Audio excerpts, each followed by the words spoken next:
عطا کی جائیں گی اور یہ پرنور منظر ہم انشاءاللہ اپنی ماتھے کی آنکھوں سے اس منظر کو ملاحظہ فرمائیں گے۔ اس وقت مسند رسول پر ائمہ مساجد قوم و ملت کے علماء و معظم محترم علماء اہل سنت تشریف فرما ہے۔ میں اللہ کی بارگاہ میں مدرسہ قادریہ فیضان رسول ان کے تمام ہی اراکین اور مدرسین اور اس ادارے کے جتنے متعلقین اور متوسلین ہیں جو ادارے کا تعاون فرماتے ہیں، ان سب کے لیے میں اللہ کی بارگاہ میں دعا گو ہوں کہ خالق کائنات ان سب کو سلامت رکھے اور ادارہ حاضہ کو دن دگنی رات چوگنی ترقی عطا فرمائے، اور اللہ کرے کہ یہ ایک چھوٹا سا جو مدرسے کے نام سے منسوب ہے یہ جامعہ میں تبدیل ہو سکے۔ حالات حاضرہ کے تحت میں نے آج کے موضوع کا انتخاب کیا ہے۔ عموماً میرے خطاب کے لیے 2.5 گھنٹہ یا 3 گھنٹے کی درکار ہوتے ہیں، کیونکہ جس طرح سے میں خطاب کرتا ہوں انٹرنیٹ کی دنیا پر جو لوگ ہیں جو میرے خطابات کو سنتے ہیں وہ جانتے ہیں کہ کچھ ویڈیوز میں دکھاتا ہوں اور پھر اہل سنت و جماعت پر وارد ہونے والے اعتراضات دکھا کر پھر اس کے جوابات دیتا ہوں۔ اس سے میرے 2 مقاصد ہوتے ہیں، ایک تو یہ کہ آپ اس بات سے واقف ہو کہ اہل سنت و جماعت پر اس وقت کس طرح کے حملے ہو رہے ہیں، وہ کیا اعتراضات ہے جو اہل سنت و جماعت جو مذہب حق کا ہے، جماعت اہل سنت جو جنتی جماعت ہے اس پر لوگ وارد کرتے ہیں، کیچڑ اچالتے ہیں، وہ آپ جانیں۔ اور پھر ہم اہل سنت کے پاس چونکہ ہمارا مذہب ہماری جماعت حق ہے، جنتی ہے، تو جواب ہمارے ہی پاس ہے اور حقانیت کے پاس دلیل ہوتی ہے، تو پھر میں وہ دلائل دکھا کر اور بتا کر یہ واضح کر دیتا ہوں کہ اہل سنت ہی حق ہے۔ لیکن یہاں پر تھوڑے سے کچھ انتظامات کی، تھوڑے نہیں بلکہ بہت زیادہ انتظامات کی کمی ہے۔ کم سے کم 2 چیزیں اس کے لیے درکار ہوتی ہے اور دونوں یہاں مفقود ہے۔ ایک بڑا اسکرین ہو کہ جس میں سارا مجمع دیکھ سکے، تو یہاں اسکرین اتنا سا ہے اور وہ بھی بابا آدم کے زمانے کا جو اب آؤٹ آف ڈیٹ ہو چکا ہے، پردے والا۔ اب LED کا زمانہ ہے، دنیا چاند پہ جا رہی ہے، ابھی تک ہم زمین پہ رینگ رہے ہیں۔ اب وہ کہیں بھی کر دیجئے ایک مخصوص ہی مجمع دیکھ پائیں گا، پورا تو مجمع دیکھ نہیں پائیں گا۔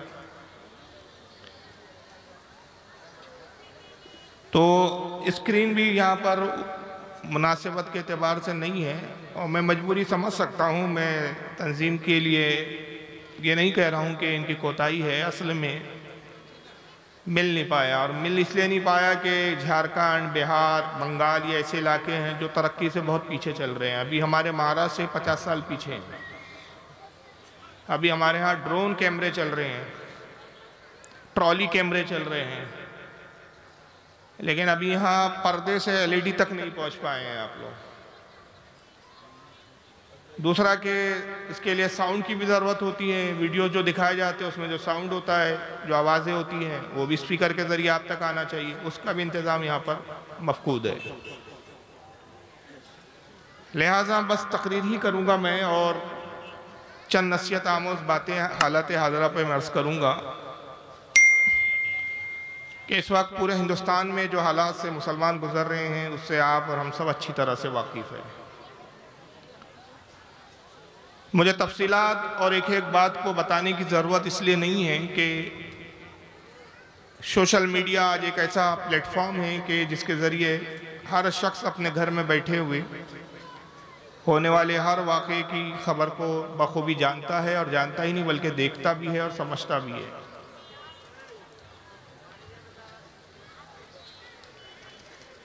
ہماری جماعت کے ایک بہت بڑے عالم دین ہیں، موجود ہیں، میں ان سے بہت متاثر ہوں، بلکہ میں ان کو اپنا بہت معنی میں اپنا استاد بھی سمجھتا ہوں۔ ہو سکتا ہے بہت سے لوگ ان سے واقف نہ ہو اور بہت سے لوگ واقف ہو، جس سے میری مراد حضرت علامہ قمر الزمان اعظمی خان صاحب دامت برکاتہم العالیہ ہے، جو مانچسٹر کے اندر سنیت کے حوالے سے بہت بڑا کام انجام دے رہے ہیں۔ ایک بہت پرانی تقریر کا ان کا ایک جملہ ہے، اور وہ جملہ مجھے آج کے جلسوں میں اور جہاں جہاں میں جاتا ہوں وہ جملے مجھے یاد آتے ہیں، اور ان جملے کو میں دیکھتا ہوں تو احساس ہوتا ہے کہ حضرت نے بہت تحقیق کے بعد، بہت تجربے کے بعد یہ بات کہی تھی۔ ان کا جملہ یہ ہے کہ پوری دنیا میں اس وقت بدترین حالات سے جو قوم گزر رہی ہے وہ مسلمان ہیں، اور پھر مسلمانوں میں بھی جو سب سے نچلے طبقے کے درجے سے جو گزر رہے ہیں، جن کا تعلیمی معیار بالکل نہ کے برابر، شعور، فہم اور آگاہی سے جو کوسوں دور ہے، جن کی اکثریت اس وقت جہالت کا شکار ہے، وہ قوم میں جو سب سے نچلے یا سب سے کم تر طبقے میں جو قوم ابھی اس وقت شامل ہے یا جس کو گنا جا سکتا ہے مسلمانوں میں، تو وہ ہم سنی ہیں، جن کو بریلوی کہا جاتا ہے۔ ہمارا تعلیمی گراف بہت زیرو ہے، تعلیم سے تو دور ہے ہی، فہم اور ادراک سے بھی، ان چیزوں سے بھی ہم بہت دور اور نابلد ہیں۔ قوم کو جھنجھوڑنے کے لیے، قوم کو سنوارنے کے لیے، قوم کو احساس دلانے کے لیے کہ ان کی جہالت سے ہٹا کر علم کی طرف، آگاہی کی طرف ان کو لایا جائے، اس میں ایک جو بہت بڑا کردار ادا کرتے ہیں وہ دینی جلسے ہوتے ہیں۔ لیکن ہمارے دینی جلسوں کا بھی حال یہ ہے کہ دینی جلسوں میں ہم آتے ہیں تو بطور تفریح اور انٹرٹینمنٹ کے لیے آتے ہیں۔ اب دیکھیں میری تقریر ہو رہی ہے، بات چیت چالو ہے، شور برا شرابہ چل رہا ہے، اور خاص طور سے یہ بہار، جھارکھنڈ کے علاقوں کا حال ہے کہ مقرر کچھ بھی بولتا رہے، لوگ اپنے کاموں میں مصروف رہتے ہیں، اپنے گفتگو میں مصروف رہتے ہیں۔ اس کے برعکس ہمارے علاقوں میں جب جلسے ہوتے ہیں، خطیب جیسی الحمدللہ کہہ کے خطبہ شروع کرتا ہے، ایک مجمع پہ سناٹا طاری ہو جاتا ہے، اور مجمع بغور مقرر کی معافی ضمیر کو سمجھنے کی کوشش کرتا ہے کہ مولانا صاحب، مقرر صاحب کہنا کیا چاہتے ہیں، ان کا مقصد کیا ہے، اس کو ہم سمجھیں، غور و فکر کریں اور اس کو اپنے ذہن میں، اپنی عقل میں اس کو اتاریں۔ مگر یہاں کے جلسوں کا یہ عالم ہے کہ گفتگو سے زیادہ انداز کو پسند کیا جاتا ہے، جو جتنا زیادہ چلاتا ہے وہ اتنا بڑا مقرر ہے۔ نعت پڑھی جائیں گی تو گھنٹوں اس کو سنتے ہیں لوگ، مگر جیسی تقریر کا سلسلہ شروع ہو جائے مجمع میں ایک بے چینی سی محسوس ہوتی ہے۔ دینی جلسے ہوتے ہیں لیکن یہاں پر میں دیکھتا ہوں تو میلے بھرے ہوئے ہوتے ہیں۔ ہمارے ہاں میلوں کا سسٹم ہی نہیں ہے، کچھ جانتی ہی نہیں ہمارے ہاں کہ میں اپنے لوگوں کو بتاتا ہوں کہ میں ان علاقوں سے ہو کر آتا ہوں جب میلے ہوتے ہیں تو وہ تعجب کرتے، کہتے دینی جلسے میں میلے ہوتے ہیں؟ میں کہا ہاں بھائی، جھولے لگے ہوتے ہیں، میلے ہوتے ہیں، دکانیں ہوتی ہیں، لوگ خرید و فروخت میں مشغول ہوتے ہیں۔ اب اس قوم کا کیا حال ہو، اس قوم کو کیا سدھارا جائے، اس قوم کی کیا اصلاح کی جائے کہ جس نے دین کے ساتھ میلوں کو اور تفریح کو جوڑ لیا، جبکہ یہ دو متضاد چیزیں ہیں۔ جس نے دین کے ساتھ، جس نے جلسوں کے ساتھ، دینی جلسوں کے ساتھ بازار رکھا ہو، اللہ کے نبی صلی اللہ علیہ وسلم کی حدیث پاک ہے، آقا نے فرمایا کہ تمہاری دنیا میں سب سے بدترین جگہ بازار ہے، اور تمہاری بہترین جگہوں میں سب سے بہترین جگہ اللہ کا گھر مسجد ہے۔ ایک جگہ دنیا میں تمہاری زمین پر سب سے بہتر ہے، اور زمین پر ایک جگہ جو بدترین ہے وہ بازار ہے، جو بہتر زمین ہے، جو اچھی جگہ ہے وہ مسجد ہے۔ مگر جب ہم اصلاحی جلسوں میں میلوں کو اور بازاروں کو لے کر چلے تو پھر ہمارے حالات کیا ہوں گے وہ سمجھا جا سکتا ہے۔ آج یہی وجہ ہے کہ وہ قوم جو حکومت کے لیے پیدا کی گئی تھی، جو دنیا میں عدل و انصاف قائم کرنے کے لیے پیدا کی گئی تھی، آج غلامی پر اور آج مظالم جھیلنے پر مجبور ہے۔ آج وہ قوم ظلم کا شکار ہے۔ غلاموں سے بدتر ہماری جو پچھلی قومیں ایسی گزری ہیں یا کچھ ایسے سماج جن کو نچلا اور چھوٹا طبقے کا سمجھا جاتا تھا، اس سے بھی گئی بیتی آج ہماری حالت ہے۔ ہندوستان میں مسلمانوں کی اس وقت پوزیشن کا یہ حال ہے کہ نہ سیاسی پلیٹ فارم پر ہماری کوئی قیادت ہے، نہ تعلیمی اعتبار سے ہمارا کوئی اپنا معیار اور کوئی اپنی حیثیت ہے، نہ معاشیات اور بزنس کے اعتبار سے کوئی ہمارا اپنا معیار ہے۔ ہم بس زندگی گزار رہے ہیں، مقصد ہمیں نہیں پتا۔ گناہوں میں لتھڑی بھی ہماری زندگی ہے، جبکہ ہمارا مقام یہ تھا ڈاکٹر اقبال کی زبان میں کہ سبق پڑھ صداقت کا، عدالت کا، شجاعت کا۔ سبق پڑھ عدالت کا، صداقت کا، شجاعت کا، کام لیا جائیں گا تجھ سے دنیا کی امامت کا۔ ہم دنیا کے امام بننے کے لیے آئے تھے، لیکن آج ہم مقتدی کی بھی حیثیت میں نہیں ہیں۔ آج جو ہم پر مظالم ہیں، جو ہماری حالت بد سے بدتر ہے، اس کے ذمہ دار ہم خود ہیں، دوسرے نہیں ہیں۔ کیونکہ یہ قرآن عظیم کا وعدہ ہے، رب تبارک و تعالیٰ کا فرمان ہے۔ اللہ تعالیٰ قرآن عظیم میں فرماتا ہے کہ اللہ بھی اس قوم کی حالت نہیں بدلتا۔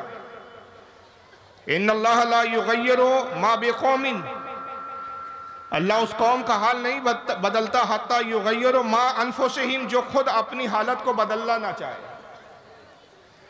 جو قوم اپنے آپ کو خود بدلنا نہیں چاہتی، اللہ تعالیٰ بھی اس قوم کی حالت نہیں بدلتا، بلکہ وہ قوم دن بدن جو اپنے حالات کو سدھارنے سے غافل اور بے پرواہ ہوتی ہیں، وہ دن بدن ظلم و ستم کا بھی شکار ہوتی ہے اور جہالت کے گہرائی میں دن بدن گرتے جاتی ہے۔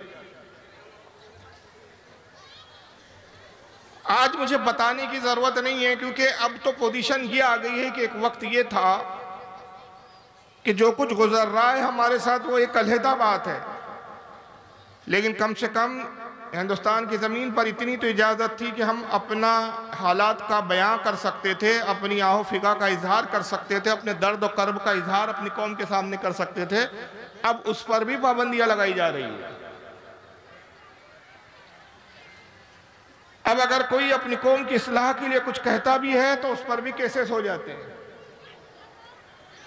اور جو حالات چل رہے ہیں آپ جانتے ہیں، میں کھل کر نہیں بول رہا ہوں۔ اس کی وجہ یہ ہے کہ آج ہم گناہوں میں لتھڑے ہوئے ہیں، ہم نے اپنے نبی کے فرامین کو پس پشت ڈال دیا ہے، پیٹ پیچھے ڈال دیا۔ اس کی سب سے بڑی وجہ یہ ہے کہ ہم گناہ کو گناہ ہی نہیں سمجھتے۔ آج ہمارے نزدیک چھوٹے گناہ تو کوئی حیثیت ہی نہیں رکھتے، بلکہ بڑے بڑے گناہ ہم کر کے گزر جاتے ہیں اور ایک لمحہ ہمیں احساس بھی نہیں ہوتا۔ حالانکہ قرآن عظیم میں اللہ تعالیٰ ہم سے مطالبہ کر رہا ہے کہ تم مومن ہو، اپنی حالت تمہیں بدلنا چاہیے، اس لیے کہ تم اپنی حالت اس لیے بدلو کہ تم دوسروں کے حالات بدلنے کے لیے بھیجے گئے ہو۔ قرآن عظیم میں رب تبارک و تعالیٰ ہماری شان و عظمت یہ بیان کرتا ہے کہ ارشاد ربانی ہوتا ہے کنتم خیر امت اخرجت تأمرون بالمعروف وتنہون عن المنکر، اخرجت للناس تأمرون بالمعروف وتنہون عن المنکر۔ رب فرماتا ہے کہ اے لوگو، یعنی امت محمد جیسا خطاب ہے، تم بہترین امت لوگوں کے لیے، لوگوں کے واسطے ظاہر کیے گئے ہو، جن کا کام یہ ہے کہ اچھائی کا حکم دیتے ہو اور برائی سے لوگوں کو روکتے ہو۔ مگر آج ہم خود برائیوں میں مبتلا ہے تو دوسروں کو کیا روکیں؟ آج حالات یہ ہے کہ ہمیں خود اپنے نفس کو، اپنے آپ کو نصیحت کرنے کی ضرورت ہے۔ اگر آج ہم اپنے حالات کو سنوارنا اور سدھارنا چاہتے ہیں تو سب سے پہلا جو کام ہے وہ یہ ہے کہ ہم اللہ کی بارگاہ میں گڑ گڑا کر، اللہ کی بارگاہ میں عاجزی اور انکساری کا اظہار کرتے ہوئے توبہ کریں۔ اور توبہ کیسی ہونی چاہیے؟ خطبے میں میں نے جو آیت کریمہ تلاوت کی اسی کو میں نے آج اپنا موضوع بنایا ہے۔ پارہ نمبر 28 سے سورہ تحریم ہے اور آیت نمبر 8 ہے۔ رب ارشاد فرماتا ہے ایمان والوں سے خطاب ہے، یا ایھا الذین آمنوا توبوا الی اللہ اے ایمان والو اللہ کی طرف توبہ کرو، اے ایمان والو اللہ کی بارگاہ میں رجوع کرو، توبہ کرو۔ پھر توبہ کی تعریف بیان کر رہا ہے رب تبارک و تعالیٰ کہ توبہ تمہیں کیسی کرنا ہے۔ ایک توبہ ہوتی ہے جو رسمی ہوتی ہے، کہ رسمی طور پر آدمی کہہ دیتا ہے اللہ گناہ ہو گیا معاف کر دے، لیکن پھر اسی گناہ کو کرتا ہے، گناہ چھوڑتا نہیں ہے لیکن روزانہ بس کہتا رہتا ہے رسمی طور پہ اللہ گناہ ہو گیا معاف کر دے، جھوٹ بولتا ہے کہتا ہے اللہ جھوٹ بولا معاف کر دے، زنا کرتا ہے کہتا ہے اللہ زنا ہو گیا معاف کر دے، چوریاں کرتا ہے کہتا ہے اللہ چوری ہوتی ہے معاف کر دے، گناہ کرتا رہتا ہے اور پھر توبہ بھی کرتا رہتا ہے۔ گویا اس نے توبہ کو ایک مذاق بنا دیا ہے۔ اللہ فرماتا ہے اللہ اے ایمان والو اللہ کی طرف توبہ کرو، رجوع کرو، لیکن ایسی کیسی توبہ کرو؟ رسمی توبہ نہیں، دکھاوے کی توبہ نہیں، بلکہ کیسی توبتن نصوحا، توبتن نصوحا کرو۔ سب سے پہلے آپ کو یہ دیکھنا ہے کہ توبہ کے معنی کیا ہوتے ہیں، توبہ کا معنی کیا ہے، اور پھر توبتن نصوحا کے معنی کیا ہے۔ وقت کے ایک بہت بڑے امام گزرے ہیں، حضرت امام قشیری رحمت اللہ تعالیٰ علیہ، ان کی کتاب بڑی مشہور اور تصوف میں لکھی جانے والی یہ سب سے پہلی کتاب ہے، اپنے وقت کے امام بھی، اپنے وقت کے صوفی بھی ہے۔ حضرت امام قشیری کی کتاب ہے جس کا نام ہی ہے انہی کے نام سے رسالہ قشیریہ۔ چنانچہ رسالہ قشیریہ کے اندر صفحہ نمبر 242 پر وہ نقل فرماتے ہیں کہ توبہ اصل میں عربی زبان کا لفظ ہے، توبہ عربی زبان کا لفظ ہے جس کے لغوی معنی ہوتے لوٹنا، پلٹنا، رجوع کرنا۔ لغوی یعنی یہ لغت کے اعتبار سے اس کے معنی ہے، اور اصطلاح شریعت میں، شریعت کی اصطلاح میں توبہ سے مراد وہ ہے کہ شریعت میں جو کچھ ایسے کام جو ممانعت کے ہیں، شریعت نے جن کاموں کو کرنے سے منع کیا، مذموم کام ہے، گناہ کے کام ہیں، توہین آمیز کام ہے، بدترین کام ہے، ایسے کام جس کو دیکھ کر گھن آئے، جس کو سن کر لوگ نفرت اور متنفر ہو، ان کاموں کو چھوڑ دینا اور ان کاموں کو چھوڑ کر اچھے کاموں کی طرف راغب ہو جانا، اس کو توبہ کہتے ہیں۔ یہ تو ہو گئی توبہ کی تعریف۔ اور صاحب تفسیر خازن جو قرآن عظیم کی جنہوں نے تفسیر لکھی، تفسیر خازن میں اسی آیت کے تحت جلد نمبر 4 صفحہ 287 سورہ تحریم آیت نمبر 8، اور تفسیر مدارک میں بھی امام نصفی نے اس کی بارے میں لکھتے ہیں اسی آیت کے ضمن میں کہ اللہ فرماتا ہے توبتن نصوحا کرو۔ تو حضرت عمر رضی اللہ تعالیٰ عنہ، امیر المومنین حضرت سیدنا عمر رضی اللہ تعالیٰ عنہ کا قول نقل کرتے ہیں یہ محدثین کہ حضرت عمر فرماتے ہیں کہ توبۃ النصوحا اس توبہ کو کہتے ہیں کہ جس سے رجوع کرنے کے بعد، جس کو چھوڑنے کے بعد آدمی اس گناہ کی طرف دوبارہ نہ جائے، ایسے گناہوں سے لوٹے اور اس کا اس گناہ کی طرف جانا ایسا ممکن ہو جیسے جانور سے جب دودھ دھو لیا جاتا ہے تو وہ دودھ جس طرح اس کے تھن میں دوبارہ نہیں جا سکتا، اسی طرح گناہوں کی طرف دوبارہ نہ لوٹے۔ جیسے دودھ کا تھنوں میں دوبارہ واپس جانا ممکن نہیں، ویسا ہی انسان ایسی توبہ کر لے کہ اس گناہ کی طرف دوبارہ نہ جائے، اسے کہتے ہیں توبۃ النصوحا۔ اور توبہ ایک ایسی شے ہے کہ جو اللہ کی بارگاہ میں ناپسندیدہ بندے کو پسندیدہ بنا دیتی ہے۔ جب بندہ گناہ کرتا ہے تو اللہ تعالیٰ اس کو ناپسند فرماتا ہے،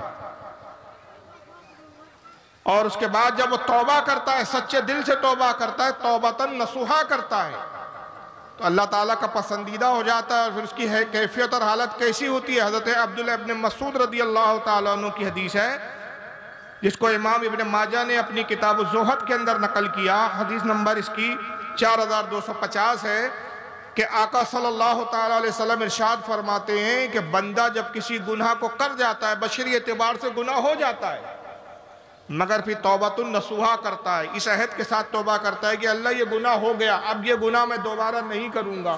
جب ایسی توبہ کر لیتا ہے تو آقا فرماتے ہیں اللہ اس کو معاف فرما دیتا ہے۔ اللہ علیہ وسلم کی سنت ہے۔ چنانچہ حدیث پاک میں صحیح بخاری کے اندر حدیث آتی ہے، کتاب الدعوات کے اندر حدیث نمبر 6307، کہ آقا صلی اللہ تعالی وسلم ارشاد فرماتے ہیں واللہ انی لا استغفر اللہ واتوب الیہ فی اليوم اکثر من 70 مرہ۔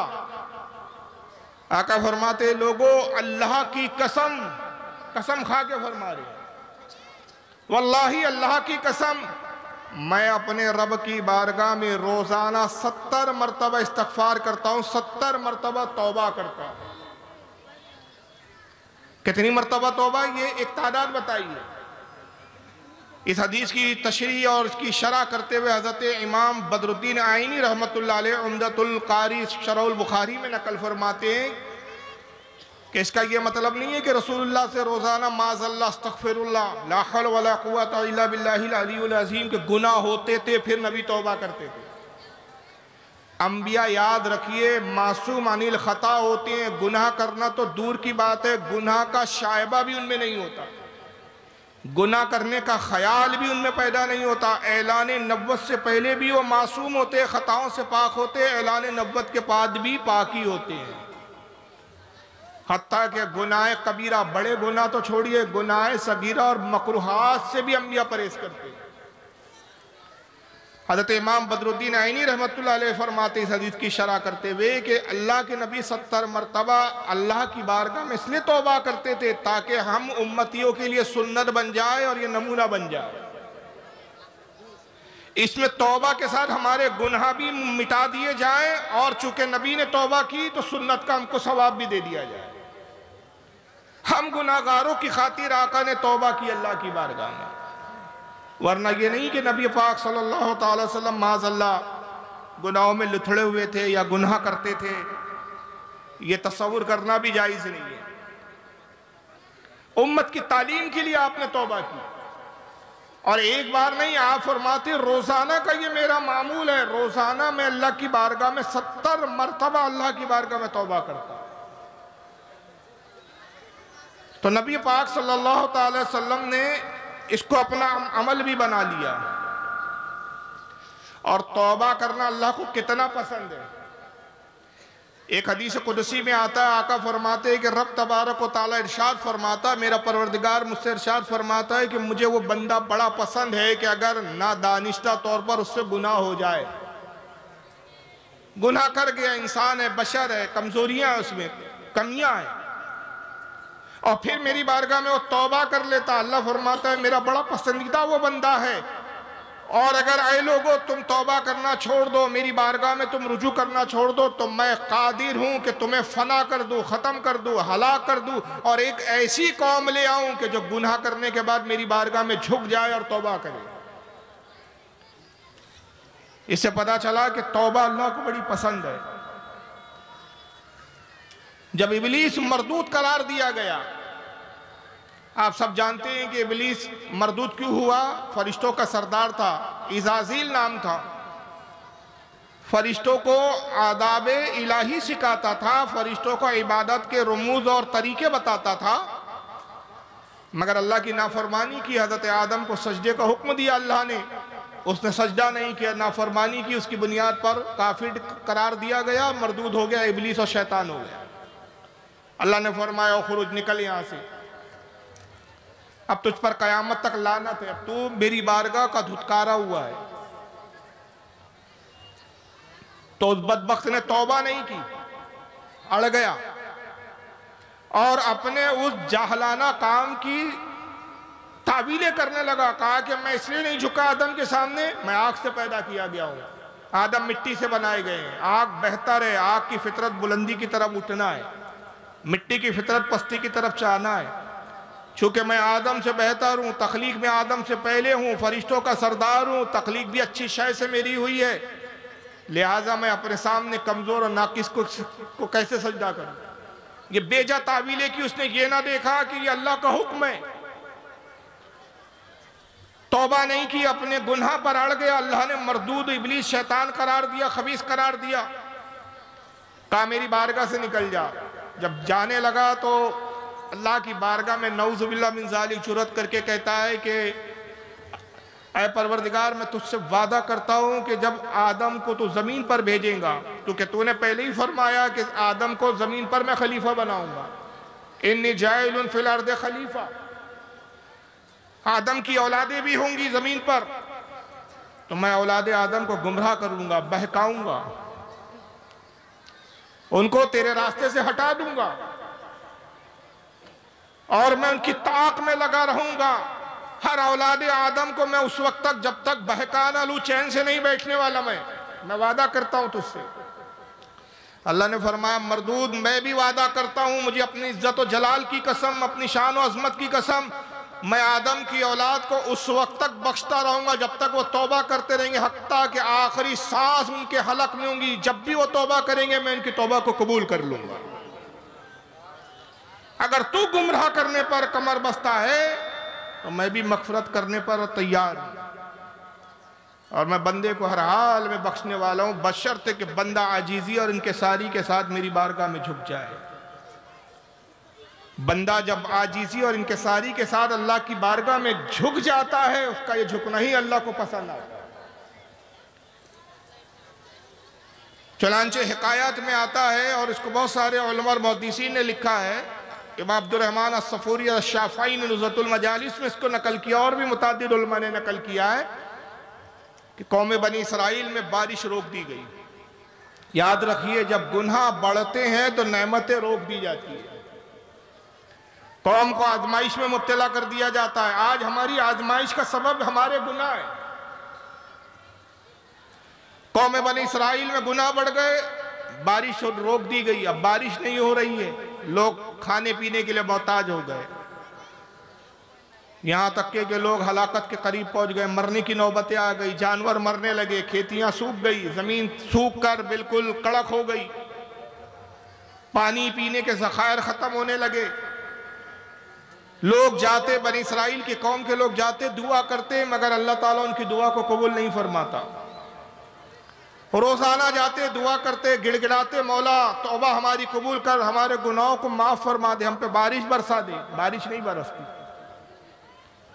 موسیٰ علیہ السلام کے پاس حاضر ہوئے، موسیٰ علیہ السلام اس وقت ظاہری حیات پہ تشریف فرماتے، کہا موسیٰ آپ اپنی قوم کا حال دیکھ رہے ہیں، بارش ہو نہیں رہی ہے، ہلاک ہو رہے ہیں، جانور تباہ ہو رہے ہیں، ہم لوگ ہلاکت کے قریب پہنچ چکے ہیں، آپ ہمارے پیغمبر ہیں، نبی ہے، کیوں نہیں آپ ایسا کرتے کہ ہمیں اپنے ساتھ لے جائیں، آپ دعا کریں اور ہم آمین کہیں؟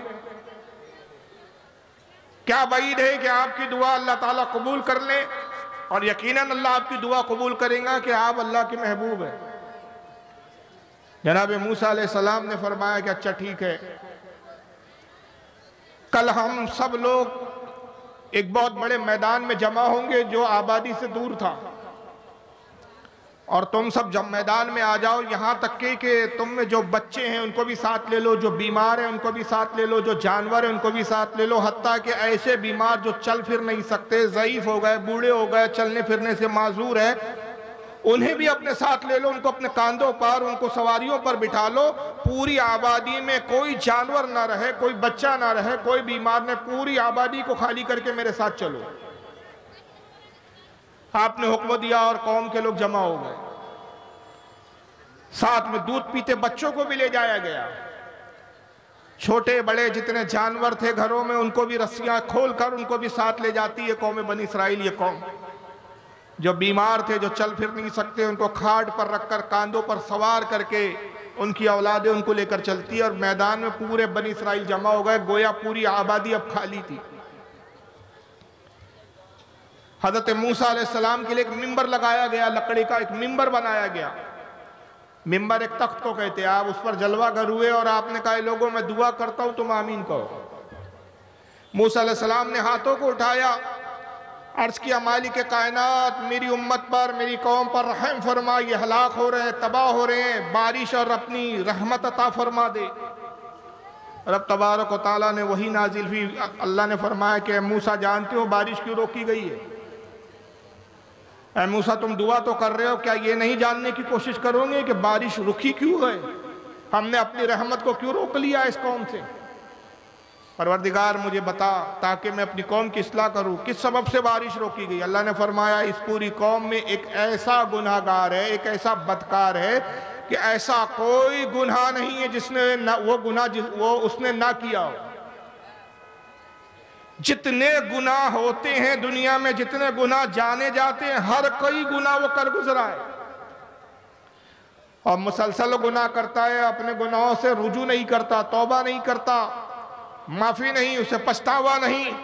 میں اس ایک بندے سے بہت ناراض ہوں، اس لیے اس ایک بندے کی وجہ سے میں نے پوری قوم سے بارش کو روک دیا۔ اس سے یہ بھی پتا چلا کہ اگر معاشرے میں اور قوم میں ایک بھی بدکار ہو تو بعض اوقات ایک بدکار کی وجہ سے سارے قوم کو، سارے لوگوں کو تکلیف ہوتی ہے۔ ایک مشہور محاورہ ہے نا، آپ نے سنا ہوگا کہ ایک تالاب کی گندی مچھلی سارے تالاب کو خراب کر دیتی ہے، سڑا دیتی ہے۔ ہم کیا سوچتے ہیں بھائی، اگر میں ایک اکیلا گناہ کر رہا ہوں تو کیا فرق پڑتا ہے؟ ہمارے معاشرے میں، ہمارے سماج میں بہت سارے نیک لوگ بھی تو ہیں، بہت سارے لوگ نماز بھی تو پڑھتے ہیں، اگر میں نماز نہیں پڑھتا تو کیا فرق پڑتا ہے؟ مگر یہ گناہ صرف ہم تک نہیں رہتا، بلکہ اس کے اثرات ہمارے خاندان پر بھی مرتب ہوتے ہیں، ہمارے دوست و احباب پر بھی مرتب ہوتے ہیں، معاشرے پر بھی مرتب ہوتے ہیں، بعض اوقات پورے شہر پر ایک کے گناہ مرتب ہوتے ہیں۔ اللہ نے فرمایا موسیٰ وہ ایک ایسا شخص ہے تمہاری قوم میں، ایسا کوئی گناہ نہیں ہے کہ جو اس نے نہ کیا ہو۔ میں اس سے اتنا ناراض ہوں کہ اس کی وجہ سے میں نے بارش روکی ہے۔ موسیٰ اگر تو چاہتا ہے کہ تیری قوم کو بارش دی جائے، اپنی قوم سے، اپنی سماج سے، اپنے معاشرے سے اس کا بائیکاٹ کرو، اس کو نکال کر باہر کرو۔ جب تک وہ تمہاری قوم میں سے اٹھ کر نکل کر باہر نہیں چلا جائے گا، اس وقت تک میں بارش نہیں برساؤں گا۔ موسیٰ علیہ السلام کو بڑا جلال آیا، اتنا بدترین شخص، ایک ایسا شخص میری قوم میں کہ جس کے سبب سے پوری امت، پوری قوم پریشان ہے میری۔ بڑے جلال کے عالم میں آپ نے فرمایا کہ اے لوگو، تم میں سے ایک شخص ایسا موجود ہے اس وقت اس پورے مجمع میں کہ جس نے سارے گناہ کیے، ایسا کوئی گناہ نہیں جو اس نے نہ کیا ہو۔ اللہ فرماتا ہے کہ اسی کی وجہ سے یہ بارش کو روکا گیا ہے، یہ رحمت کو روکا گیا ہے۔ جب تک وہ ہماری معاشرے سے، ہماری قوم میں سے، ہماری امت میں سے نہ نکل جائے، تب تک بارش نہیں ہوں گی۔ اس سے پہلے کہ اللہ اس کا نام بتائے اور میں اس کو ذلیل و رسوا کر کے نکالوں، وہ خود اس مجمع میں سے اٹھے اور ہمارے درمیان میں سے اٹھ کر چلا جائے۔ جب حضرت موسیٰ نے بڑے جلال کے ساتھ یہ اعلان کیا تو وہ جو گناہگار شخص تھا، وہ جانتا تھا کہ میں کیا گناہ کرتا ہوں، اس کو اپنے گناہ سے آگاہی تھی، اپنے گناہوں سے خوب واقف تھا۔ اس نے اپنے سر پہ چادر ڈالی، چادر کے نیچے اپنے سر کو چھپایا اور ندامت میں روتے ہوئے عرض کرتا ہے خالق کائنات، آج یہ نوبت آ گئی کہ اس پوری قوم میں مجھے ایسا رسوا کیا جائے گا۔ وہ گناہ میں نے بہت سے ایسے گناہ ہیں جو چھپ کر کے، جو میں ہی جانتا ہوں، مگر آج تو نے میرے گناہوں کو موسیٰ پر ظاہر کر دیا اور اپنے نبی کو بتا دیا، اور اگر وہ نبی میرے گناہوں کا اظہار کرے تو میری کتنی رسوائی ہوں گی۔ اے خالق کائنات، اس سے پہلے کہ میں رسوا کیا جاؤں، اے مالک کائنات، اس سے پہلے کہ مجھے ذلیل و خوار کر کے اس قوم سے نکالا جائے، میں تیری بارگاہ میں توبہ کرتا ہوں۔ اور پھر ایک جملہ کہا، اللہ کے نبی فرماتے کہ وہ جملہ ایسا تھا کہ اللہ کو بڑا پسند آ گیا۔ اس نے عرض کیا مالک کائنات، میرے گناہوں کو نہ دیکھ، اپنی رحمت کو دیکھ۔ اے خالق کائنات، کیا میرے گناہ اتنے بڑھ گئے کہ تیری رحمت اس کے مقابلے میں کم پڑ گئی؟ کیا تیری رحمت سے میرے گناہ زیادہ ہو گئے؟ بس جیسی یہ جملہ کہا، اللہ کی رحمت کو جوش آیا اور اچانک بادل چھائے اور بارش شروع ہو گئی۔ پوری قوم بارش میں بھیگنے لگی۔ موسیٰ علیہ السلام بڑے حیران ہوئے کہ وہ گناہگار شخص تو کوئی تھا ہی نہیں، اٹھا ہی نہیں کوئی، کہ بارش کیسے ہوئی؟ ابھی تو رب نے فرمایا کہ جب تک اسے نکالا نہیں جائیں گا، ہٹایا نہیں جائیں گا، بارش نہیں ہونے والی۔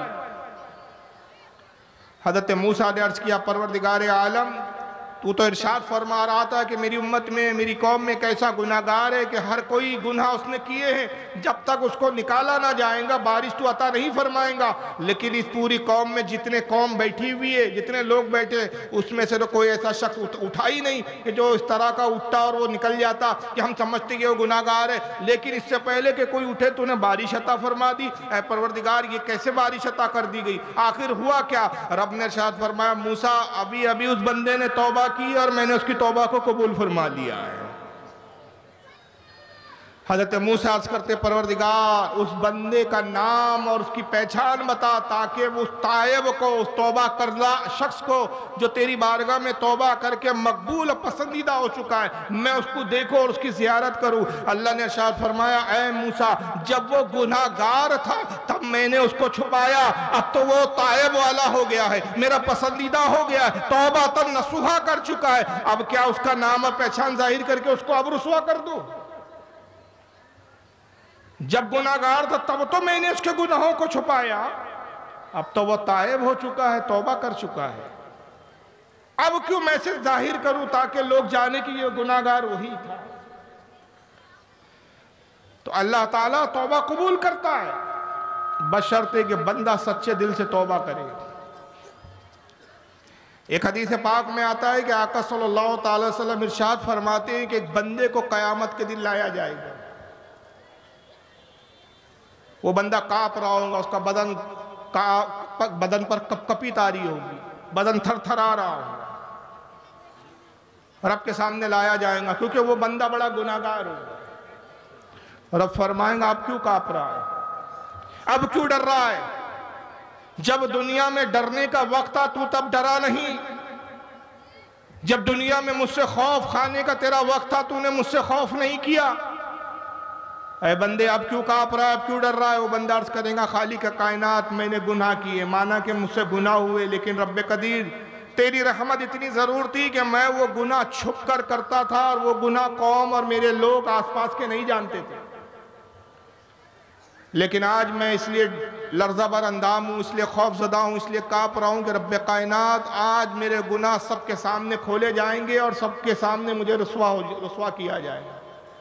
اب وہ لوگ بھی میرے گناہوں کو جان لیں گے جو دنیا میں مجھے اچھا سمجھتے تھے، میرے گناہوں سے واقف نہیں تھے، میں تو چھپ کر گناہ کرتا تھا، لیکن آج جب میرے گناہوں کی فہرست کھولی جائیں گی، جب آج میرا نام اعمال سب کے سامنے کھولا جائے گا تو سب جان جائیں گے کہ یہ دیکھنے میں تو بڑے پارسا تھے، بڑے پرہیزگار تھے، لیکن یہ تو انتہائی پاپی اور گستاخ اور بہت ہی بدترین شخص تھا، اس لیے میں کانپ رہا ہوں کہ آج سب کے سامنے میری رسوائی ہوں گی۔ اللہ تعالیٰ فرمائیں گا اے بندے جب میں اتنا رحیم و کریم تھا کہ دنیا میں تیرے گناہوں پر، تیرے عیبوں پر میں نے پردہ ڈال کے رکھا، میں قادر مطلق ہوں کہ آج بھی تیرے گناہوں پہ پردے ڈال کے رکھوں۔ اے فرشتوں اس کا حساب اس طرح پردے میں لے لو کہ اس کی قوم کو اور اس کے لوگوں کو اس کے گناہوں کی اور اس کے اعمال کی خبر بھی نہ ہو۔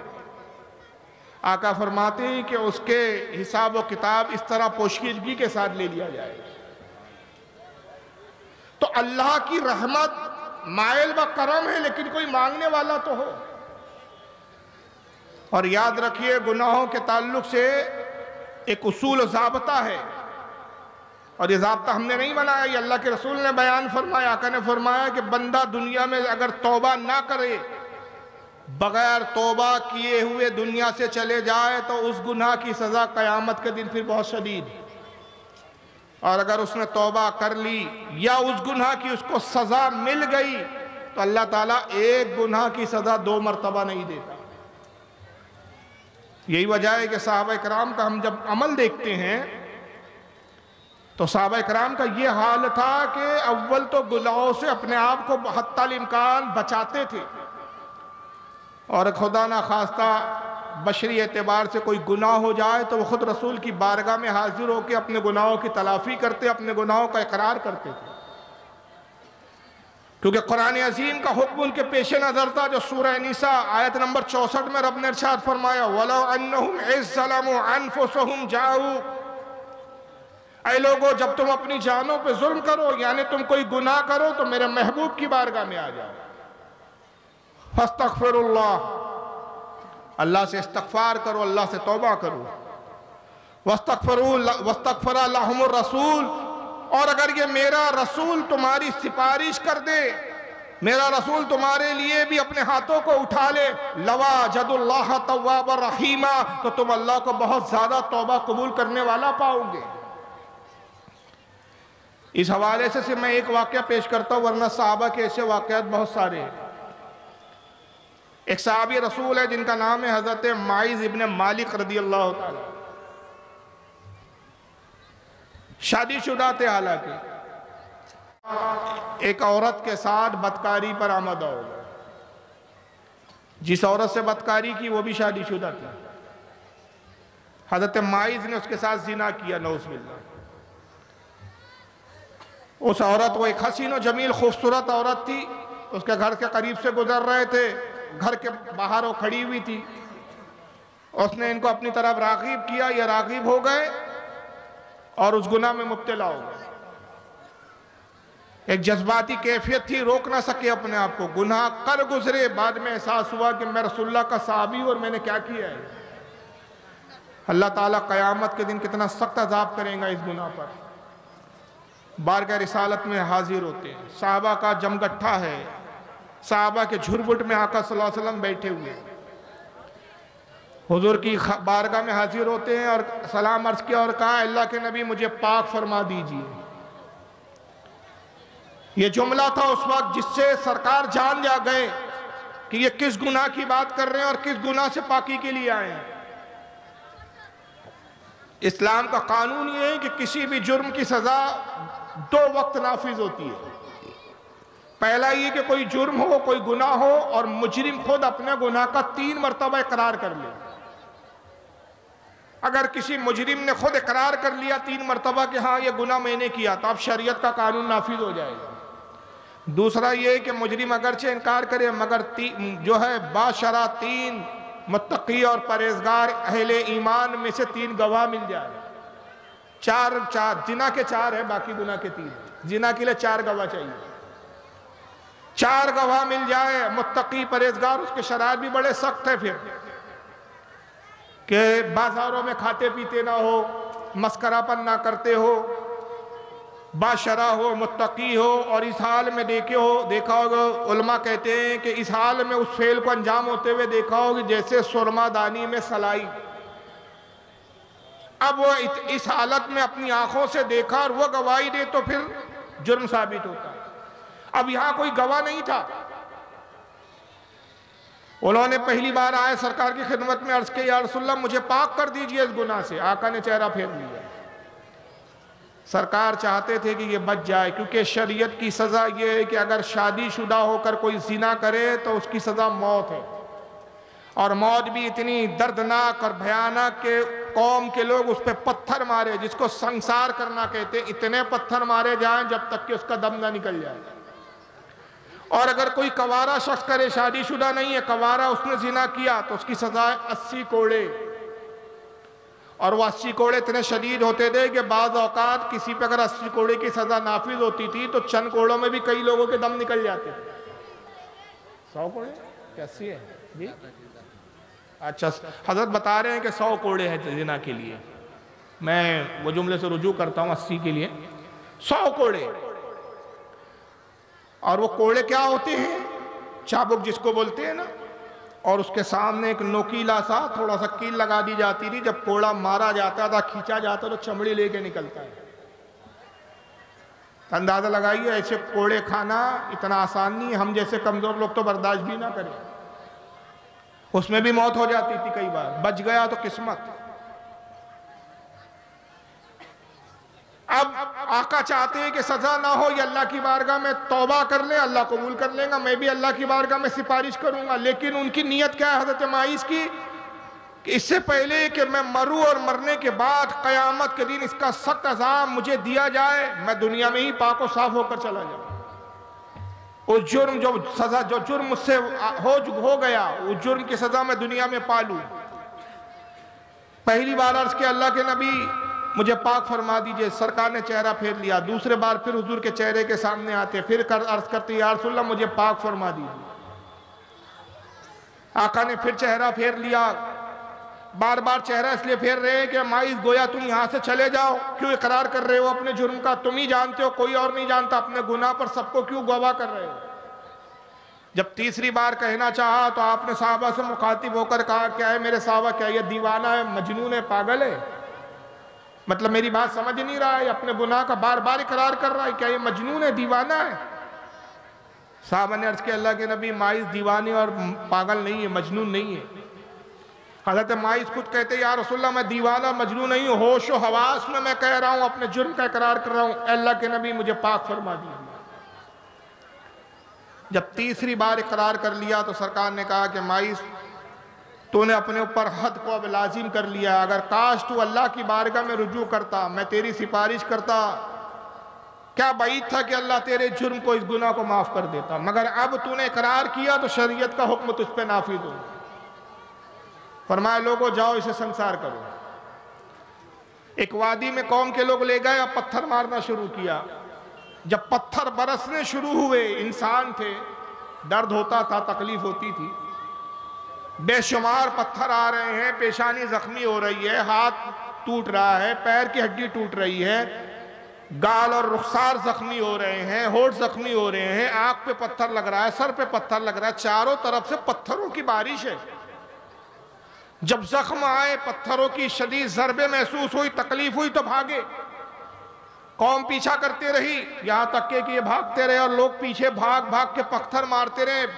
ایک وہ موقع آیا کہ سامنے ایک پہاڑی آئی اور وہاں پر راستہ نہیں تھا، یہ پہاڑی پر آ کر رک گئے، یہاں تک کہ لوگوں نے مارا۔ ایک شخص نے اونٹ کی کوئی ہڈی اس کے ہاتھ میں مل گئی، اس ہڈی کو اٹھایا اور اتنے زور سے مارا، پیشانی پہ زور سے ہڈی لگی، یہ زمین پہ گرے اور ان کی روح کفے انصری سے پرواز کرے۔ حضرت مائز رضی اللہ تعالیٰ عنہ کا وصال ہو گیا۔ قوم کے لوگ ان کو سنسار کر کے سزا دے کر واپس لوٹے۔ حضور نے فرمایا کیا ہوا مائز کا؟ صحابہ نے عرض کیا اللہ کے نبی ہم نے اسے سنسار کیا اور اس کی موت ہو گئی۔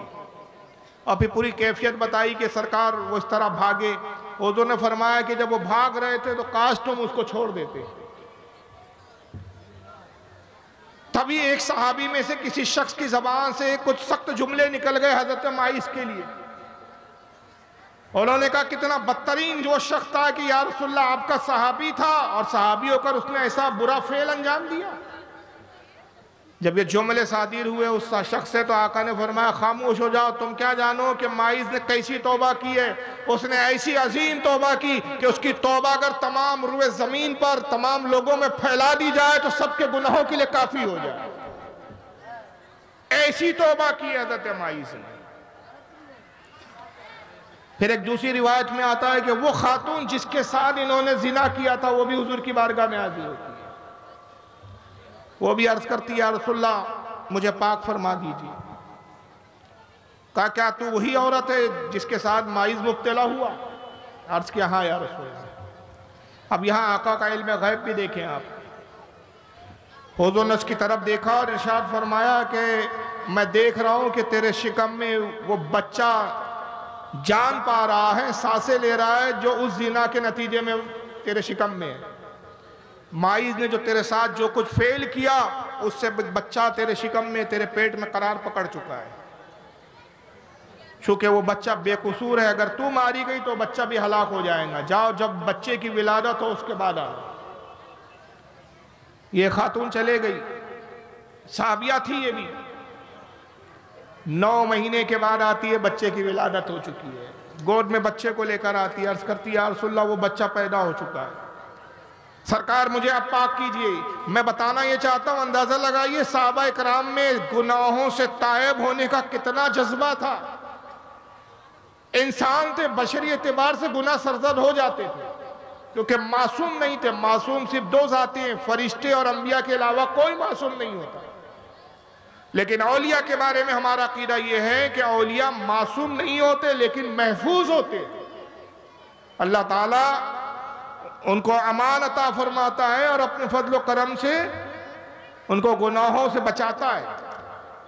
یا ایک معنی یہ علماء نے بیان کی کہ اگر گناہ سرزد ہو بھی جائے تو اللہ اس پر قائم نہیں رہنے دیتا، رجوع کرتے، توبہ کرتے اور اللہ پاک کو صاف فرما دیتا ہے۔ چنانچہ وہ بچہ لے کر آتی ہے، کہتی ہے یا رسول اللہ یہ بچہ پیدا ہو چکا ہے، تولد ہو چکا ہے، اب مجھے پاک فرما دیجئے، مجھ پہ اب سزا نافذ کیجئے۔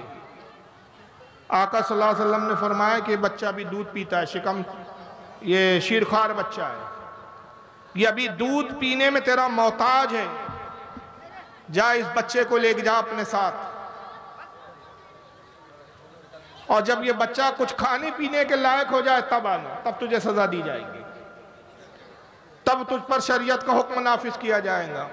یہ لوٹ جاتی ہے اور اس کے بعد تقریباً 2 یا 1.5 سال کے بعد آتی ہے، اور بچے کو گود میں لیے ہوئے ہاتھ میں ایک روٹی کا ٹکڑا ہے، اور وہ بچہ روٹی کے ٹکڑے کو چوس رہا ہے، کہتی یا رسول اللہ اب یہ بچہ کھانے بھی لگا ہے، یعنی اندازہ لگائیے کہ اس کو مہلت دی جا رہی ہے بار بار، لیکن وہ بار بار خاتون آتی ہے اپنے گناہوں کی تلافی کے لیے سزا پر آمادہ ہے، سزا کو جھیلنے کے لیے تیار ہے، اپنے آپ کو بچانے کی کوشش نہیں کر رہی ہے۔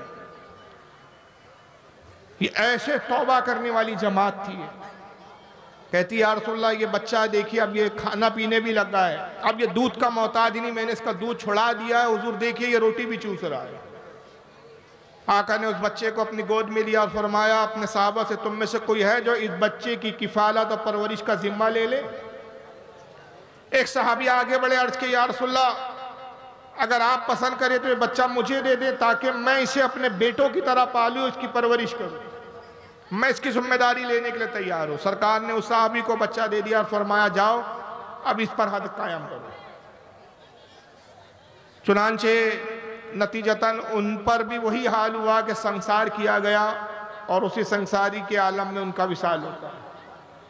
اور روایت میں پھر یہی جملے آتے، آقا اس خاتون اس صحابیہ کے بارے میں بھی یہی فرماتے کہ اس نے ایسی توبہ کی کہ اگر وہ توبہ سارے روئے زمین کے انسانوں میں تقسیم کر دی جائے تو سب کے لیے کفالت کرے، سب کے لیے کافی ہو جائے۔ تو ایسے بڑے بڑے جرائم ہو جاتے تھے اور وہ جانتے تھے کہ اس کا انجام کیا ہے، موت ہے، لیکن وہ دنیا کی تکلیف کو گوارا کر لیتے تھے، آخرت کے عذاب سے انہیں اتنا خوف اور اتنا ڈر ہوتا تھا کہ آخرت میں جو اس کی سزا ملنے والی ہے وہ بہت زیادہ بہت شدید ہے۔ چنانچہ یہ توبہ کے چند واقعات سے میں یہ ظاہر کرنا چاہتا ہوں کہ آج ہمیں بھی احساس کرنا چاہیے کہ آج ہم جو گناہوں میں مبتلا ہیں ہم اللہ کی بارگاہ میں رجوع کریں اور توبہ کریں، اور ہماری حالت ابھی دیکھیں کتنی ماشاءاللہ کتنی شاندار ہے۔ ابھی بھی میں توبہ پہ بیان کر رہا ہوں مگر ابھی بھی سب گفتگو میں لگے ہوئے ہیں، اس سے زیادہ بے حسی اور کیا ہو سکتی؟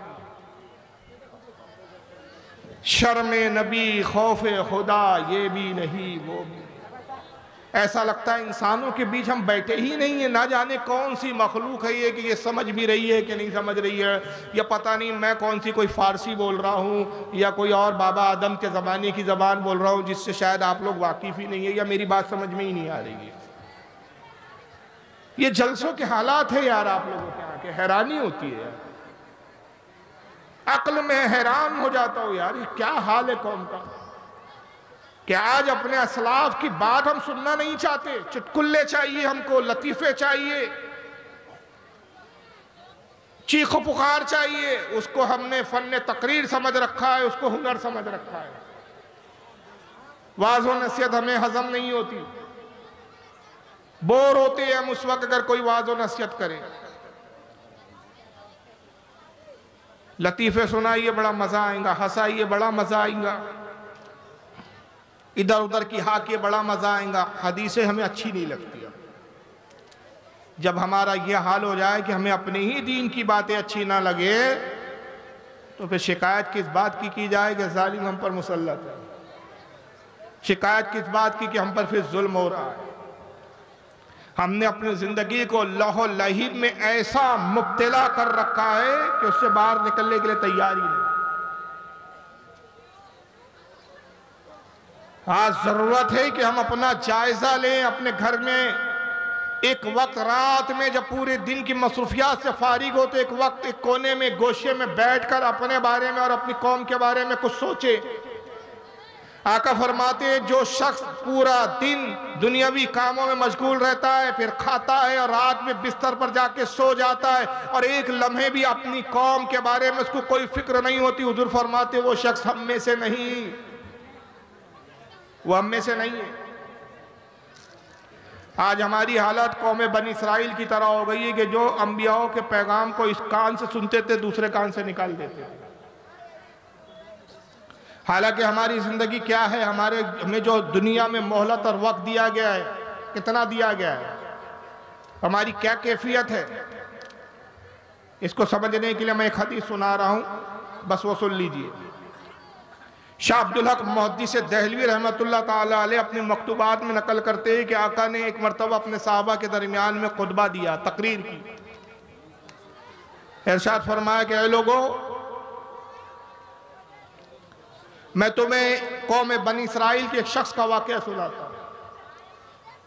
شاہ عبدالحق اس کو حدیث کہہ کر مکتوبات میں بیان کر رہے ہیں، اور بعض علماء نے اس کو حکایت میں شمار کیا ہے، لیکن میں شاہ عبدالحق محدث دہلوی کے مکتوبات کے حوالے سے عرض کر رہا ہوں کہ آقا صحابہ سے کہتے ہیں کہ ایک شخص تھا، جنگل میں جا رہا ہے، اچانک اس کے پیچھے ایک شیر لپکتا ہے۔ اس شخص کی نظر شیر پہ پڑی، اس نے شیر سے جان بچانے کے لیے بھاگنا شروع کیا۔ سرکار فرماتے ہیں کہ شیر کا مقصد تھا کہ اس کا شکار کر کے اپنی بھوک مٹاؤ۔ یہ شخص اپنی جان بچانے کے لیے بھاگتا رہا، یہاں تک کہ ہڑبڑاہٹ میں جب بھاگتے بھاگتے آگے پہنچا تو ایک گڑھا تھا جس پر کچھ گھاس وغیرہ بکھری ہوئی تھی۔ اس کو گڑھا ٹھیک سے نظر نہیں آیا، اور اتنا بڑا گڑھا تھا کہ چھلانگ نہ لگا سکا اور اس گڑھے میں گر پڑا۔ بچہ جیسے ہی اس گڑھے میں گر رہا تھا کہ اس نے ہاتھ پیر مارنے شروع کیے، جیسے انسان کی فطرت ہوتی ہے جب گرتا ہے تو ہاتھ پیر مارتا ہے۔ پھر فرماتے ہیں کہ جب اس نے ہاتھ پیر مارے تو دو شاخیں جو اس گڑھے میں اگی ہوئی تھی، درختوں کی کچھ شاخیں، ان شاخوں میں سے اس کے ہاتھ میں ایک شاخ آ گئی، اور اس شاخ کو پکڑ کے وہ جھولنے لگا۔ گڑھے کی تہہ میں گرنے سے بچ گیا۔ اس نے سکون کا سانس لیا کہ چلیے، گڑھے کے نیچے اللہ جانے کیا تھا، دلدل تھا، پانی تھا، کیا تھا مجھے نہیں معلوم۔ وہ گڑھے میں سوائے تاریکی اور اندھیرے کے کچھ نظر نہیں آ رہا تھا۔ چلو اللہ کا شکر ہے، شاخ ہاتھ میں آ گئی، میری جان بچ گئی۔ جی ٹھیک ہے۔ پھر آقا فرماتے ہیں کہ اس نے شاخ کو مضبوطی سے پکڑ لیا، اور شیر آیا اور شیر گڑھے کے اوپر آ کے کھڑا ہو گیا۔ اب وہ دیکھ رہا ہے اور انتظار میں شیر کہ تو اس گڑھے سے باہر نکل تو میں تیرا شکار کروں۔ اب یہ بھی جانتا ہے کہ اگر میں شاخ پہ کھینچ کر اوپر چڑھ کر باہر آنے کی کوشش کرتا ہوں، باہر آؤں گا، شیر میرا شکار کر لیں گا، شیر کھا جائیں گا، پھاڑ جائیں گا۔ عافیت اور بہتری اسی میں ہے کہ اس شاخ کو پکڑے رہو اور انتظار کرو، جب شیر چلا جائے تو باہر آؤ۔ آقا فرماتے ہیں کہ اس نے مضبوطی سے شاخوں کو پکڑ لیا۔ ابھی وہ شاخ پر اپنی ہاتھوں کی گرفت کو مضبوط کر ہی رہا تھا کہ وہ چیخ پڑا اور چونک گیا اور گھبرا اٹھا۔ اس نے دیکھا کہ دو چوہے ہیں جو اس شاخ کو قطر رہے ہیں، ایک کالے رنگ کا چوہا ہے اور ایک سفید رنگ کا چوہا ہے۔ وہ دونوں اپنے دانتوں سے، نوکیلے دانتوں سے شاخ کو قرید رہے ہیں، قطر رہے ہیں۔ یہ گھبرا اٹھا، یہ شخص اب جان گیا کہ بس ان قریب یہ شاخوں کو قطریں گے، شاخ ٹوٹیں گی اور میں گڑھے میں گر پڑوں گا۔ اس نے پھر گڑھے کے نیچے جھانک کر دیکھا کہ چلو دیکھو اگر میں گرتا ہوں تو گڑھے میں کیا حالت ہے، ٹھوس زمین ہے یا نہیں۔